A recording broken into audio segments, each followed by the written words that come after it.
king? And you never told us?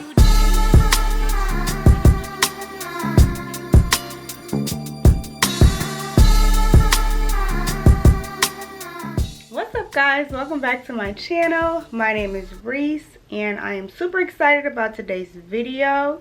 Before we get started, if you have not already subscribed, make sure you subscribe down below and click that bell notification symbol so that you'll be notified when I upload. So today I'm going to be showing you guys how I made this beautiful rhinestone Adidas sweater.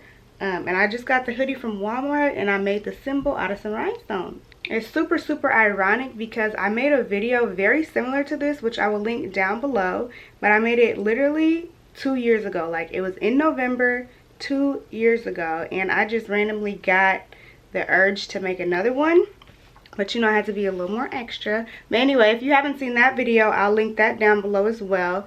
And just to clear some things up, because some people still comment on that video and ask, how's it holding up? Does it come off in the wash? So I'm going to show you. So this is the Adidas one that I made 2 years ago. And as you see, it's still perfectly intact. It does have some little fuzz balls, but other than that, it's still intact. And this is the Nike one that I made the same time 2 years ago. So yes, they hold up in the wash. You do not have to worry. So anyway, I haven't washed this one yet, but when I do, I will definitely let you guys know. So anyway, if you want to see how I made this Adidas hoodie, then just keep on watching. Alright guys, so first things first, you're going to want to Google an Adidas logo and then print it out and cut it out. And I'm just making sure that I line up the middle section to the middle of the hoodie. Then I'm using this white eyeliner to just trace out each and every section of the logo. So once you're done with that, we are going to move on to adding the rhinestones. And I got these rhinestones on Amazon, which I'll link down below. And they are hot fix rhinestones, which means there's like a glue backing so that when you heat it up, it sticks to whatever you're putting it on.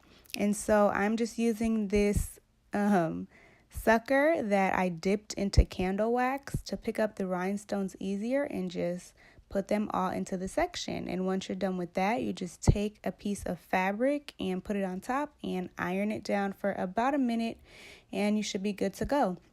So I'm just doing the exact same thing for every section. And as you see for these lines, I'm using a straight edge just to make sure that it is super neat so that it looks much better. So after I've done all these sections, as you can see, the spacing between here is much wider than the spacing between the sections from below. So I'm just placing another row of rhinestones on the bottom to make it look a little bit more even. I was kind of mad that I did the sections in this order. I wish I would have started from the top and just worked my way down so that I could make sure it was all even. But it's okay because I fixed it and I still think it looks pretty good. So as you'll see in the next clip, I already glued the rhinestones or ironed them into the fabric for the last two sections on the right. And I'm just making sure that I'm getting these as even as possible so that it still looks like kind of in unison. So my advice to you would just be to start from the top and work your way down. Don't just do random sections like I did. So as you can see here, I'm just trying to make them look as even as possible to the other two sections, and then I'm going to iron it into place, and this is how it looks. So moving on to the letters, I did not trace them out. You definitely can if you want. And I'm just going to go ahead and start by measuring the height of the letter and just adding rhinestones in between. And since I already did a D, I'm going to count the rows just to make sure that they are perfectly even.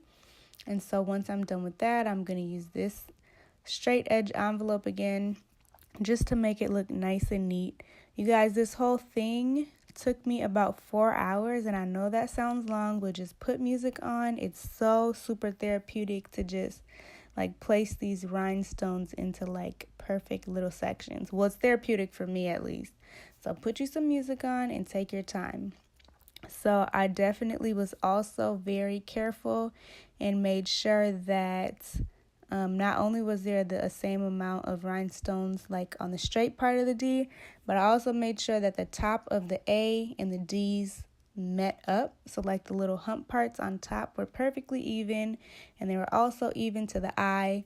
And also the little point on the I made sure that it was even to the top of the D. So you definitely want to keep a picture of the logo around so that you can kind of see how the letters match up to each other. So now on to the last thing, which is the S. And you guys, there's no right or wrong way to do this. You can definitely outline the letters as well if you think it'll be easier. I don't know why I was over outlining at this point, so I just decided to freehand all the letters, and they still came out pretty nice, as you can see. So my S looks kind of funky, but like I said before, just take your time and move the rhinestones around as you see fit, and you'll end up with a nice looking S, which you will see in a second. There it is. So yeah, I think it turned out pretty well. Last thing I'm going to do is just iron that into place. And as you can see, I still have like 1/4 of a bag of the rhinestones left. So you'll definitely have enough. So that is going to conclude this video. Unfortunately, this camera did not do it any justice. But as you guys saw in the other clips, it's super shiny and eye-catching. And I just am so in love. So I hope that you love it too. And if you do, be sure to give this video a thumbs up. Share it with your friends. And subscribe down below for more. So thank you guys so much for watching. As always, I love you, and I'll see you in the next one.